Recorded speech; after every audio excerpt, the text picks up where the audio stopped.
The Burlington Ubuntu Grandwomen have been holding Orange Vigils since 2017.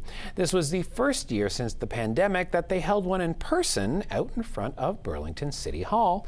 Nikki Wesley reports.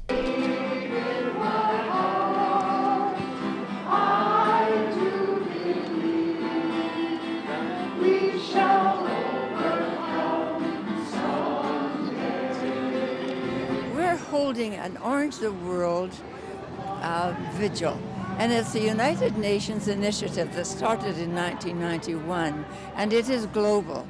And the purpose of this vigil is to raise awareness of the violence against women and girls. Oh, deep in my heart, I do believe. It is very important that we are all aware of what is going on. We live what we think is in a very safe community here, but we also know that there are many people and women who are abused in our area, and young girls as well, and their voices are not being heard. And so it's important that we unite together and make sure that they are being heard and that we are there and it's an awareness as well and an education. Halton Police Inspector Chris Newcomb oversees the regional investigative services, including both the Intimate Partner Violence Unit and the Child Abuse and Sexual Assault Unit. Officers who are committed to ending violence against women. We have a zero tolerance policy, which is mandated criminal charges if a criminal offense has occurred in an intimate partner relationship. As we started to come out of the pandemic, calls increased, and the Intimate Partner Violence Unit now responds to an average of 10 calls every day. I was 5 years old when I first started taking the school bus, to school. I liked it, being able to sit next to my best friend and talk about whatever a 5-year-old does. I was 5 years old when I was first touched by a grown man in a way that I now hate. He was a driver's assistant who would help us get to our seats. He would pick up my best friend in 2 hands and move her to the back of the bus and sit down right beside me. He put his hands all over my shoulders. He would place me in his lap, touch my inner thighs. He would whisper to me and ask me never to tell my parents.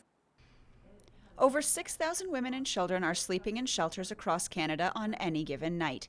That number would increase if we built more shelters to home the women who are referred elsewhere because shelters are full.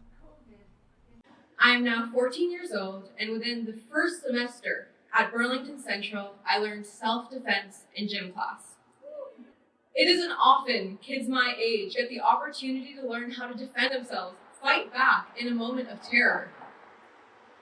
The man from my school bus was fired 2 weeks after continuing to pick up my best friend and sit beside me and touch me. I cannot express how grateful I am to know how to defend myself now and prevent this from happening once more. Violence and assault has become a normalized experience for so many women and people across the globe, even in Burlington. The reality is we can't prevent these incidents from happening, but we can try. We need to have even more early education about consent. We need to teach ourselves, especially students, kids, on how to react and cope with situations like these, because I believe the most important way, the most significant way we are going to solve this ever-growing issue of violence against women is through education.